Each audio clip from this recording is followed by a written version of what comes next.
feses atau kotoran itu mereka olah menjadi biogas. Jadi kalau mereka mau masak nggak beli gas lagi. Jadi sudah bisa Dari gas yang dari kotoran ternak tadi gitu.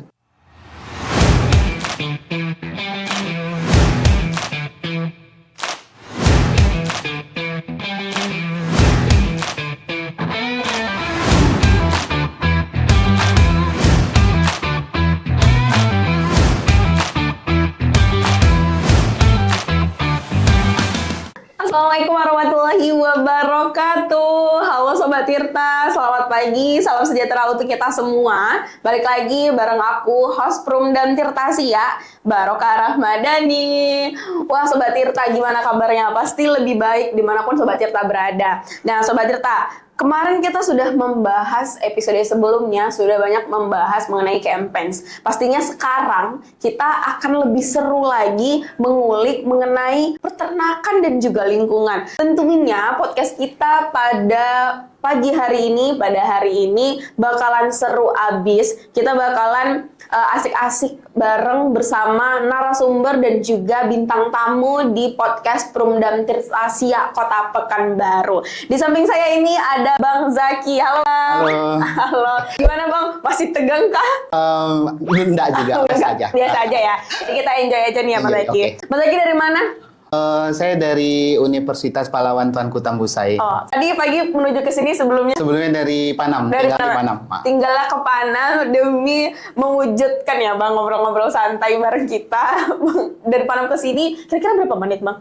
30 menit, setengah jam dari rumah. Kabar baik hari ini Bang? Alhamdulillah. Kabar Oke, sehat? Oke sehat, alhamdulillah. Aduh, Bang, tadi Oka udah ngebaca nih beberapa CV Abang, terus ternyata Abang salah satu akademis ya Bang? Iya, Berarti bisa alhamdulillah. Alhamdulillah akademis ya Bang. Itu kurang lebih berapa tahun Bang? Kalau jadi dosennya udah kurang lebih 8 tahun. Jadi dosennya 8 tahun. Wah, itu ngajarnya di mana aja, Bang? Ngajar kalau tetapnya di Universitas Pahlawan Tuanku Tambusai, kemudian Itu yang di Bangkinang itu ya, yang di Bang? Batam. Nah, kemudian dosen OLB juga di UIN Sukaryau di program studi peternakan. Oh, dosen LB di Universitas Sultan Syarif Kasim lah ya, Bang, Universitas Sukaryau. Itu berapa lama, Bang? Berarti Itu udah 8 tahun juga. Jadi dia beriringan sama. Jadi dosen tetap di peternakan Universitas Pahlawan 8 tahun, di UIN 8 tahun. Oh gitu. Bang, kita bakalan ngobrol nih tentang peternakan dan juga lingkungan pastinya. Iya. Karena spesialis Abang di peternakan ya. Betul sekali. Di bagian peternakan. Tentunya nih Bang, kira-kira kok bisa sih Bang, apa sih motivasi Abang yang pada akhirnya berjalan untuk masuk di prodi peternakan? Apakah Abang salah satu juragan sapi? Enggak, peternakan. Justru kalau boleh jujur ya, pilihan awalnya itu bukan peternakan. Pilihan awalnya tidak Bukan peternakan, Sobat Tirta. Pas kuliah dulu, pilihan pertamanya bahasa Inggris. Pilihan pertama bahasa Inggris. Tapi nggak lulus. Alhamdulillah lulusnya di peternakan. Mungkin rezekinya di peternakan kan. Kemudian dapat beasiswa, lanjut S2, beasiswa full. Oh, beasiswa full. Itu berarti satu Abang di UIN Suska? Satu di UIN, kemudian S2 di IPB. Sekarang lagi jalan S3. On board udah S3 ya? Lagi jalan S3. Itu S3 di mana sekarang Bang? Di UNAN. Di UNAN, Universitas Andalas berarti Sumber ya Bang? Ya, di Padang. Di Padang. Wah, keren banget. Berarti awalnya tuh tidak berminat di awalnya nggak minat, tapi setelah mikir mungkin selain rezeki dari Allah mungkin nanti yang di bidang peternakan, kemudian ngelihat juga peternakan ini adalah sektor penting dalam kehidupan karena kan berhubungan dengan pangan kan, untuk kebutuhan daging, telur, susu. Nah, itu yang kita butuhkan dalam kehidupan kita sehari-hari dan itu sampai kapanpun gitu. Oh iya benar-benar. Makanya itulah salah satu Abang mengapa ambil ini. Iya benar. Tapi kan Bang di Pekanbaru ini kan mungkin bisa dibilang Provinsi Riau ini memfokuskannya itu kepada minyak dan gas. Peternakan ini bisa dibilang lebih ke daerah-daerah Jawa sana kan. Iya betul. Kebanyakannya. Betul. Jadi kenapa tuh? Kenapa pada akhirnya Abang kenapa tidak migas saja yang sudah jelas-jelas di tanah kita kebanyakan minyak dan gas? Karena begini, sektor peternakan ini tadi sudah dijelaskan di awal, sektor yang penting selain dari sektor pertanian ya. Jadi peternakan, pertanian itu dua sektor yang nggak bisa dipisahkan gitu. Yang berhubungan dengan kebutuhan pangan untuk kehidupan sehari-hari, untuk konsumsi. Bayangkan kalau nggak ada yang kita konsumsi, kan kita hidup ini konsumsi makanan itu untuk bertahan hidup. Kalau nggak ada yang kita konsumsi, ya dari mana kita untuk bertahan hidup? Nah, dari situ tertarik. Kemudian walaupun di Riau ini peternakannya mungkin kurang lah ya kalau kita bandingkan dengan daerah Jawa, tetapi kalau kita melihat prospeknya itu cukup besar gitu. Kenapa? Karena penduduk Riau setiap tahun bertambah, termasuk penduduk Indonesia. Jadi kalau sektor peternakan ini tidak dikembangkan, setiap tahunnya kita akan defisit terus. Bahkan sampai sekarang pun di sektor tertentu kan kita masih defisit gitu. Termasuk misalkan di kebutuhan daging sapi kita masih impor, susu kita masih impor. Tetapi kalau untuk telur dan susu, jadi berdasarkan data dari Kementerian Pertanian kita udah surplus gitu. Sudah mulai lah ya Bang, pelan-pelan ya Bang. Nah saat ini Bang, kira-kira Abang sudah masuk di dunia peternakan itu sekitar 8 tahun. Sampai dengan sekarang itu ya Bang, sampai 8 tahun. Apa sih perbedaan kondisi Indonesia mengenai peternakan zaman dulu sama zaman sekarang? Kalau dari kondisi peternakan, mungkin seperti sektor unggas lah, di ayam. Jadi di daging gitu, daging ayam. Dulunya juga kita masih impor gitu. Tapi sekarang ya alhamdulillah ada beberapa tahun terakhir kita udah surplus daging ayam maupun telur ayam. Jadi itu salah satu peningkatan. Walaupun di sektor lain seperti daging sapi, kerbau maupun susu kita masih kurang gitu. Setidaknya ada peningkatan gitu. Berarti dari beberapa sektor yang tadi Abang sebutkan, yang paling banyak yang untuk di Provinsi Riau aja Bang, Pekanbaru itu apa tuh? Kalau Pekanbaru ini kan basisnya memang bukan untuk beternak gitu ya. Benar-benar. Jadi umumnya peternakan itu dikelola itu di daerah-daerah di luar Pekanbaru, tetapi di Pekanbaru juga ada sebenarnya. Apa aja tuh Bang Di kira-kira yang mau daerah-daerah pinggiran, misalkan kalau di Rumbai di Palas itu ada peternakan sapi, boleh sebut nama? Boleh. Ada namanya RWI Farm gitu. RWI Mereka tuh punya ternak sapi cukup banyak. Itu di Pekanbaru? Di Pekanbaru. Di Pekanbaru. Apa namanya di Palas, tempat di Palas. dekat TPU Palas. Oh iya, itu binaan PLN bukan ya Bang? Enggak ya? Bukan. Enggak ya. Ada namanya berarti Bapak Arif individu. itu, individu. Oh iya. Itu cukup besar, itu ada 300 lebih ternaknya. 300 lebih Sobat Tirta. Kemudian kambing juga ada, misalkan ada di Kubang itu, ada satu pondok gitu, pondok pesantren.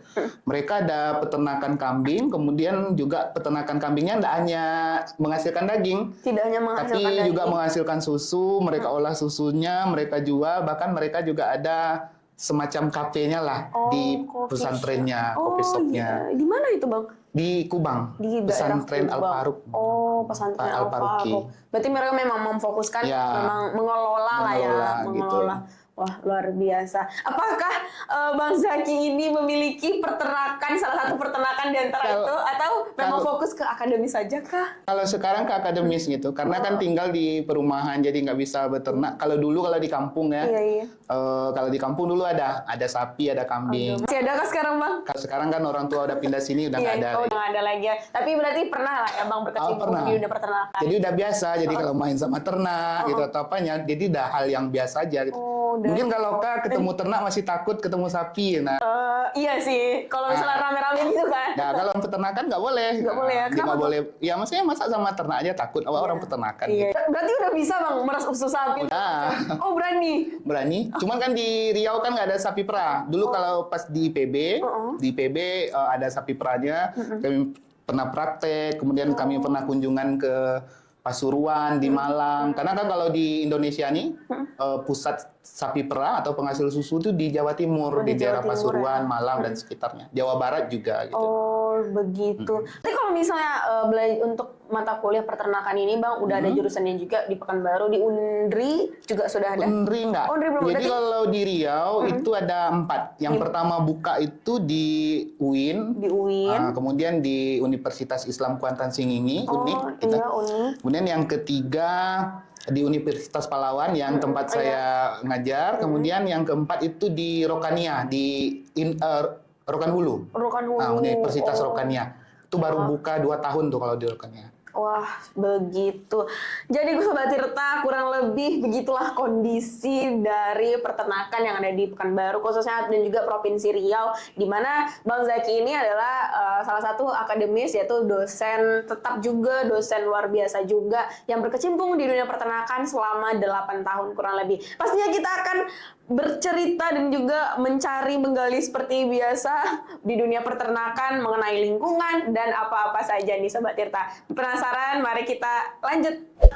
Oke Sobat Tirta, tadi kita sudah membahas untuk lebih awal gambaran umum mengenai background Bang Zaki, terus perjalanan Bang Zaki, hingga akhirnya Bang Zaki terjun ke dunia peternakan dan awalnya itu justru tidak mengambil jurusan itu, tapi bahasa Inggris. Nah, oke, kita akan lanjut nih, kita akan membahas lingkungan dan juga keberlanjutan di dunia peternakan. Bang Zaki, kira-kira nih Bang, banyak peternakan berkontribusi isu-isunya itu kepada emisi gas dan rumah kaca. Kira-kira bagaimana sih Bang pandangan Abang mengenai isu yang terjadi saat ini? Apalagi Abang sudah turun terjun langsung di peternakan selama kurang lebih 8 tahun. Memang ya, masalah isu lingkungan, kemudian pemanasan global nggak bisa dipisahkan dari peternakan gitu. Peternakan itu sektor pertanian, peternakan itu termasuk salah satu sektor yang menyumbang isu rumah kaca yang paling besar gitu. Kemudian selain itu juga sektor industri. Jadi dari sektor pertanian termasuk peternakan itu salah satu penyumbang terbesar efek rumah kaca termasuk di Indonesia bahkan dunia. Kenapa? Karena Indonesia ini kan masuk 10 besar negara penyumbang efek rumah kaca terbesar di dunia. Itu berdasarkan data terbaru gitu. Jadi dari sektor peternakan itu salah satu yang dihasilkan itu kan adalah limbah. Dan pencemaran yang diakibatkan oleh limbah ini bisa mengakibatkan tadi terjadinya efek rumah kaca melalui metana atau metan yang dikeluarkan melalui feses, kemudian proses pencernaan gitu. Tetapi di satu sisi kan nggak mungkin juga kita menghilangkan sektor peternakan ini, gitu kan. Jadi ibaratnya dilema gitu. Karena kan peternakan ini sektor yang penting lah bagi kehidupan kita. Wah, seperti itu kurang lebih ya, Bang. Kira-kira strateginya tuh untuk menghindari atau untuk memfokuskan bagian lingkungan itu apa aja tuh, Bang? Sejauh ini yang sudah dilakukan pemerintah kah? Atau sudah dilakukan sama pihak-pihak terkait? Jadi kalau misalkan untuk menghilangi itu nggak mungkin, gitu kan. Tetapi yang bisa dilakukan oleh terutama peternak ya, dalam hal untuk mengurangi pencemaran lingkungan atau dampaknya terhadap lingkungan adalah manajemen pengolahan limbahnya, limbah dari ternak. Kan limbah dari ternak kan secara umum dua, ada limbah padat. Limbah padat itu dari kotoran. Kotoran itu kalau orang peternakan bilangnya nggak tai, dia bilangnya feses gitu. Feses ya. Kemudian dari limbah cair, urin gitu. Jadi beberapa teknologi yang sudah dimanfaatkan lah atau digunakan dengan limbah dari kotoran tadi diolah menjadi pupuk, terutama pupuk kompos. Jadi bukan pupuk organik aja. Kan kalau dalam masih basah organik kayak gitu.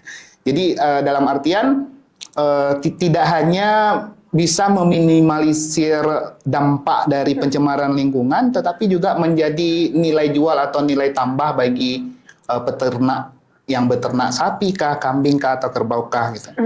Jadi kemudian limbah dari urin atau air kencingnya lah ya, itu juga bisa dimanfaatkan sebagai pupuk organik cair. Oh, sebagai pupuk organik cair. Ya, itu cara untuk meminimalisir gitu. Tetapi memang tentu dalam proses membuat kandang itu harus membuat saluran untuk tempat pengeluaran air kencingnya atau urinnya. Kemudian kebersihan kandangnya juga harus diperhatikan gitu. Jadi itu salah satu cara gitu. Kemudian selain dari pengolahan limbah juga dari pakan, atau pakan itu sama dengan makanan gitu. Kalau orang peternakan bilang rumput atau makanan itu nggak makanan tapi pakan gitu. Dari pakan ternak, memilih pakan-pakan ternak yang berkualitas, ternak lokal yang istilahnya yang bisa mengurangi pencemaran lingkungan. Kenapa? Karena kalau misalkan dari pakannya kurang berkualitas, misal dia keras gitu, kan ternak kurang suka. akhirnya banyak sisa makanannya. Itu juga bisa menimbulkan pencemaran lingkungan gitu. ya. Oh, berarti Bang sejauh ini tadi Abang sudah menyebutkan kalau misalnya ada beberapa strategi kah untuk mengurangi efek rumah kaca itu. Tapi sejauh ini apakah peternak-peternak itu sadar akan hal itu kah? Atau Abang sudah mereka taunya ya hanya tahu secara dasar saja gitu? Sebenarnya mungkin dari sektor pemerintah, dari pihak akademisi juga termasuk dari kampus kan udah rutin memberikan penyuluhan, kemudian himbauan. Tetapi memang salah satu kebiasaan dari peternak kita gitu kan, peternak tidak hanya di Riau tapi juga di Indonesia pada umumnya, mereka kebanyakan itu beternak itu bukan sebagai pekerjaan utama. Tidak sebagai pekerjaan utama. Tetapi kan hanya sebagai sampingan. Artinya mereka hanya peternak konvensional gitu. Jadi beternak itu bukan sebagai usaha. Kemudian banyak juga yang masyarakat masih sistem dia beternak itu dilepaskan aja gitu. Kemudian kalau dilepaskan aja, kemudian kan kotoran mereka di mana-mana gitu. Kan nggak bisa kita untuk mengolahnya atau mengambilnya gitu. Nah, kemudian dari kotoran tadi kan bisa terjadi pencemaran gitu kan. Karena kemudian proses penguraian yang dihasilkan dari ternak, kemudian dari kotoran bisa menghasilkan gas metan. Kayak kita kalau kentut aja itu menghasilkan gas metan gitu, mengeluarkan gitu. Jadi dari situ juga menjadi salah satu penyebab pencemaran lingkungan gitu. Salah satunya dari sistem pemeliharaan yang sifatnya masih tradisional di masyarakat. Kalaupun dia dikandangkan, kandangnya belum sesuai standar gitu. Nah, kemudian juga feses atau kotorannya tidak diolah gitu. Seharusnya dibiarkan saja, kan selain pupuk kompos bisa diolah menjadi biogas juga gitu. Bahkan kalau peternak-peternak di Riau sebenarnya udah banyak yang ngolah pupuk itu menjadi biogas. Oh, berarti sejauh ini sudah banyak yang paham lah ya, Bang? Sudah banyak yang mengerti. Tetapi umumnya kalau di daerah-daerah pedesaan yang masih melepaskan ternaknya, dalam artian sistem pemeliharaan semi intensif, itu mereka masih belum mengerti gitu. Masih belum mengerti. Jadi apa upaya yang sudah dilakukan untuk sampai para peternak ini paham dan sadar akan efek apa sih namanya Bang tadi, feses ya, untuk feses ya, kotoran itu? Kayak tahun lalu, bukan tahun lalu, berarti awal tahun ini kami kan pernah kunjungan ke peternak di daerah Tapung Hulu di Kampar gitu. Jadi peternak di sana mereka tuh udah ada semacam kelompok ternaknya, kemudian mereka mengolah, dalam artian tuh feses atau kotoran itu mereka olah menjadi biogas, kemudian air kencingnya diolah menjadi pupuk cair. Bahkan dari biogas yang dihasilkan dari ternak yang di Tapung Hulu itu, daerah Tapung, mereka sudah mampu untuk mencukupi kebutuhan 5 beberapa rumah yang ada di sekitar lokasi peternakan. Jadi kalau mereka mau masak nggak beli gas lagi. Jadi sudah bisa dari gas yang dari kotoran ternak tadi gitu. Apa tidak berbau kah, Bang? Kan nanti kan ada tempat penampungannya, tempat pengolahannya gitu. Makanya kalau feses yang dibiarkan berserak aja, dalam artian berserak itu kan bisa pencemaran lingkungan. Tetapi kalau kita olah dengan baik ya bisa menghasilkan juga. Gitu. Wah, luar biasa. Itu di daerah mana itu, Bang? Daerah Tapung Hulu. Di daerah Tapung Hulu. Wah. Nggak cuma di situ sebetulnya. Kalau istilahnya kita Riau lah ya. Tapi kalau di Indonesia sebenarnya udah banyak. Oh, berarti kalau di Indonesia sudah banyak. Dan kalau di Provinsi Riau itu di daerah Tapung Hulu. Salah satunya. Ya. Di Dumai juga ada, di Siak juga ada. Luar biasa. Kira-kira teknologi baru apakah, Bang, yang sudah diberikan oleh pemerintah? Atau apakah ada sumbangsih pemerintah kepada para peternak ini? Kalau ini kan dari pemerintah ya, jadi sulit kalau kita pemerintahnya. Tapi karena kami nggak ada afiliasi dengan pemerintah, dalam artian kan kami dari pihak swasta ya universitasnya. Jadi kalau dari pemerintah memang sejauh ini kalau dalam lebih fokus kepada peningkatan populasi atau produksi ternak, untuk meningkatkan jumlah ternak. Karena kita masih kurang tadi, terutama di sapi. Gitu. Tetapi kalau dalam hal keberlanjutan, sebenarnya semacam seminar, kemudian himbauan, penyuluhan, karena di setiap kabupaten kota itu kan ada tenaga penyuluh lapangannya. Oh, sudah dari tenaga penyuluh. Itu sudah lama ya, Bang? Sudah lama gitu. Dari Pemko. Dari istilahnya Pemda masing-masing provinsi kabupaten kota gitu. Nah, jadi udah ada. Mungkin kalau Pekanbaru ini karena dia kota, jadi nggak terlalu terlihat gitu. Tapi kalau di daerah kabupaten-kabupaten lain yang di Riau tuh udah ada himbauan, kemudian penyuluhan dari tenaga penyuluh lapangan. Karena kalau di daerah-daerah itu biasanya setiap kecamatan itu ada dokter hewannya juga yang ngecek kesehatan, ada pendamping lapangan gitu.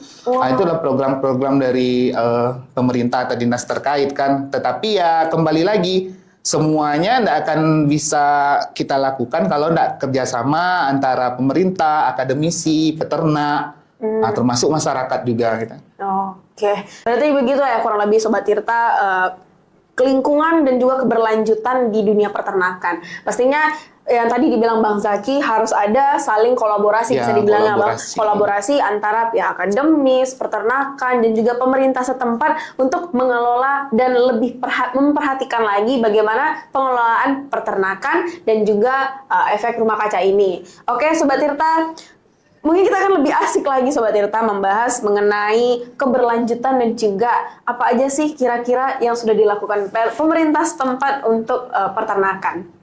Oke Sobat Tirta, tadi kita juga udah membahas mengenai pengelolaan limbah-limbah di dunia peternakan sampai akhirnya ternyata bisa dikelola menjadi lebih baik di dunia peternakan itu. Oke Bang Zaki, kita lanjut nih Bang. Sebagai seorang dosen nih Bang, kira-kira apa sih pesan untuk mahasiswa yang ingin jadi peternak modern? Apakah memang mereka mengambil jurusan itu untuk menjadi seorang peternak kah? Atau bagaimana? Jadi kalau pesan kepada mahasiswa ya, jadi pas masuk kuliah sering disampaikan jangan hanya kita terfokus pada materi yang diberikan dosen di kelas gitu. Karena materi yang diberikan dosen, nah itu ilmunya mungkin tidak seberapa. Akan lebih banyak ilmu yang kita dapatkan kalau mahasiswanya lebih aktif lagi ke lapangan gitu. Nah, dalam artian mereka langsung ke peternak, kemudian memberikan penyuluhan dan lain sebagainya. Tetapi kalau mereka ingin membuka usaha ya, yang ditekankan yang pertama tuh harus berani memulai. Berani memulai dulu. Nggak perlu kita harus banyak-banyak dulu gitu.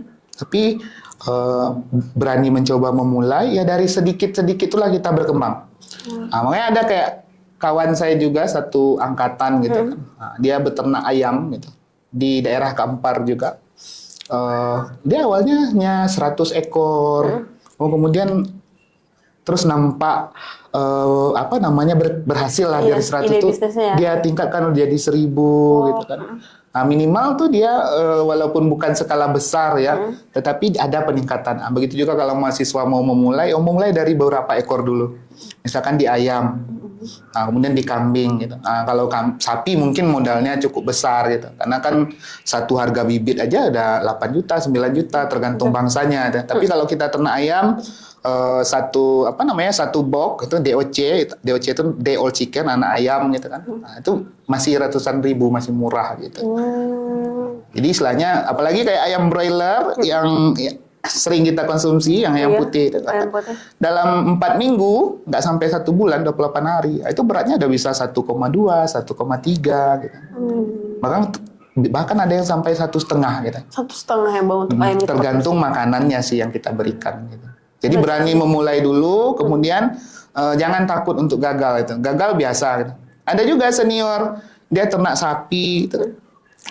Kemudian udah banyak sapinya gitu, belasan. Terus kena penyakit, mati 3 ekor. Mati 3 ekor tuh udah berapa juta gitu kan. Udah 50 jutaan lebih gitu kan. Nah, tetapi ya sampai sekarang masih tetap beternak gitu. Berarti harus semangat gitu, nyerah. Karena kan ada orang yang langsung berhasil gitu. Benar banget. Jadi butuh proses gitu. Jadi ya kalau ternaknya sakit, mati itu biasa gitu.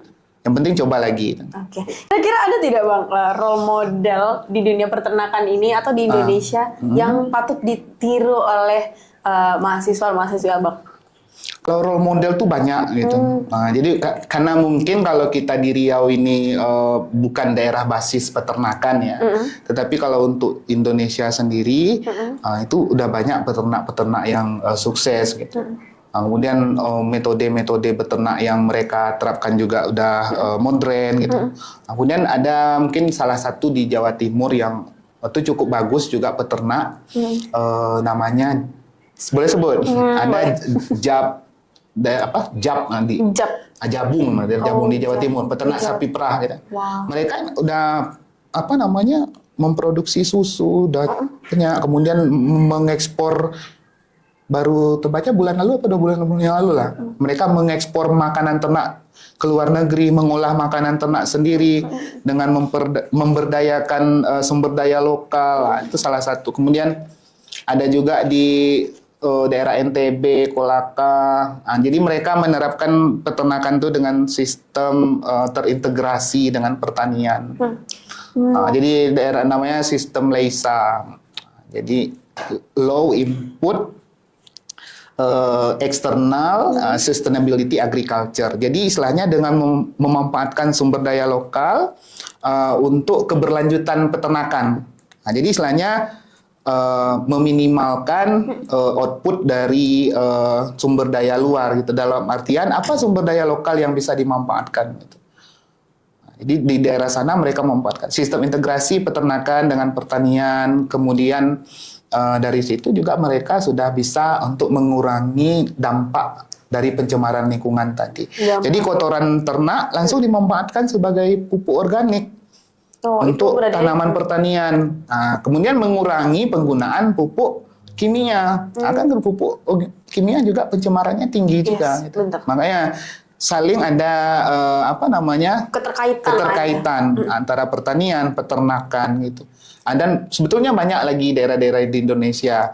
Seperti Riau juga potensi kan, banyak sawit. Kemudian di daerah-daerah di Riau, kayak Meranti misalkan, sagu. Memang penelitian dari pemerintah, perhatian pemerintah terhadap itu udah cukup banyak gitu. Tetapi kembali lagi, ya nggak bisa pemerintah sendiri juga kan. Ya peternaknya juga harus aktif gitu. Akademisi juga harus aktif gitu. Karena target pemerintah kan kita swasembada pangan hewani gitu kan. Terutama mungkin daging sapi dan susu. Tapi kalau susu mungkin agak berat gitu. Karena kan kita bukan daerah bukan daerah dingin. Umumnya kalau ternak perah itu banyak diternakkan di daerah yang tinggi, dataran tinggi ataupun daerah yang suhunya dingin. Nah, karena itu pengaruh. Kalau kita Riau ini panas kurang cocok untuk pengembangan ternak perah sebenarnya. Oh iya. Nah, karena pengaruh nanti produksi susunya nurun gitu. Nah, makanya kalau untuk ternak perah tuh banyaknya kayak di Jawa, gitu. Jawa Timur terutama pusatnya. Gitu. Pusatnya ya Bang. Wah luar biasa sekali. Itu Sobat Tirta, saling keterkaitan itu ternyata berpengaruh ya Bang. Ya, berpengaruh di dunia peternakan hingga menjadi seorang peternak, dan pesan-pesan yang disampaikan oleh Bang Zaki tadi, menjadi seorang peternak dan juga mahasiswa tidak harus pantang menyerah, tidak harus. Jadi memang harus kita bersemangat dan menuju kesuksesan itu juga sendiri. Bang, udah dicoba air dari kita? Ini salah satu bentuk lingkungan kita juga, Bang. Jadi di Pekanbaru ini tidak. Nah, ini untuk keberlanjutan juga. Ini juga untuk keberlanjutan. Air. Oh, air untuk keberlanjutan. Jadi, air kan kalau ada air, maka ada keberlanjutan juga kan. Benar sekali. Makanya PDAM Tirtasia salah satu penyedia air bersih di jadi Kota Pekanbaru. Di Kota Pekanbaru. Jadi ini kita juga bentuk edukasi kita ke masyarakat juga bahwasannya untuk cukup mengurangi pengeboran air tanah. Karena ya perlu kita lihat ya Bang, Pekanbaru ini banyak kita banyaknya migas. Terus jika terus-terusan penggalian air tanah hingga 300 meter itu kan merusak sistematika juga tuh Bang. Jadi penurunan air tanah dan ya air kita nanti bisa habis dan juga banyak banjir dan pencemaran lainnya gitu. Jadi makanya nih di Kota Pekanbaru berlangganan lah nih Perumdam Tirtasia karena sudah siap diminum Bang. Oh, jadi, ini udah bisa langsung dikonsumsi? Oh, udah bisa langsung dikonsumsi. Ya. Alhamdulillah ya. Iya. Bismillahirrahmanirrahim. Gimana Bang rasanya? Enak rasanya. Rasanya seperti air putih biasa. Jadi istilahnya udah bersih, udah aman untuk dikonsumsi ya. Benar, udah aman. Ini kita alirannya itu sumber airnya itu dari Sungai Siak Bang, dan juga ini dikelola di pengelolaan Perumdam Tirtasia. Jadi ini sama-sama kayak di luar negeri nih, kayak misalkan di Singapura atau banget. Di Thailand. Jadi bisa di Thailand gitu kan, udah bisa langsung konsumsi. Udah bisa. Tapi kalau air yang kita beli, maksudnya air-air yang di luar sana lah, atau kalau kita bor sendiri kan ya masih belum terjamin keamanannya. Bener banget. Tapi kalau ini udah aman ya? Ini udah aman. Ini kita pastikan pH-nya itu mulai udah di 7 sampai 7,5 Bang. Jadi sudah pasti pengelolaannya pakai barang modern juga, pakai teknologi modern lah Pak yang disediakan pemerintah. Jadi air perundungan Tirtasia. Oke, ternak pun butuh air juga, gitu. Ya, Selain makanan, air. Jadi saling berkaitan Saling juga. ada kaitan. Bahas ini Kalau ya, nggak Bang. ada air, nggak ada keberlangsungan juga Yes, kan. bener banget. Karena air juga salah satu sumber dari kehidupan Iya, kita. betul sekali. Oke Sobat Tirta, tadi kita juga sudah membahas kurang lebih banyak sama Bang Zaki mengenai peternakan, mengenai pandangan seorang akademis Bang Zaki yang sudah terjun langsung di dunia peternakan sekitar kurang lebih 8 tahun ya Bang, 8 tahun. Jadi sudah hafal bagaimana di sisi akademisnya, di sisi pemerintah, dan juga di sisi peternakan ini bagaimana. Seru sekali Bang Zaki, terima Ya, kasih, terima kasih atas udah waktu diundang. dan kesempatannya. Karena kita bisa ngobrol, bisa kuliah bareng lagi, bisa kuliah sama dosen yang semoga S3-nya lancar. Amin ya Allah. Semoga S3-nya lancar. Karena ini juga buat Oka sendiri, buat Oka pribadi, ini ilmu baru Bang. Karena Oka jurusan komunikasi Iya. dan ini mempelajari dunia peternakan, seru abis, asik abis. Itulah semoga nantinya Sobat Tirta di rumah juga semakin paham, semakin tahu. Mana tahu ingin membuka peternakan ya Bang. Ya, Peternakan di modal pinggiran di Provinsi Riau. Jadi itu adalah salah satu juga bentuk usaha, bentuk pangan yang pastinya akan dikelola oleh setiap manusia dan juga kebutuhan dari masyarakat Kota Pekanbaru juga Provinsi Riau. Oke Sobat Tirta, Bang Zaki, Ya. sebelum itu ada bukan yel-yel ya, jargon nih Bang, kalau di Tirtasia. Apa tuh? Kalau misalnya Oka bilang Tirtasia, Abang bilang airnya sehat. Oke Bang? siap. Oke. Tirtasia, Airnya sehat. Oke, terima kasih. Sampai jumpa di podcast selanjutnya. See you, bye-bye. Bang, thank you.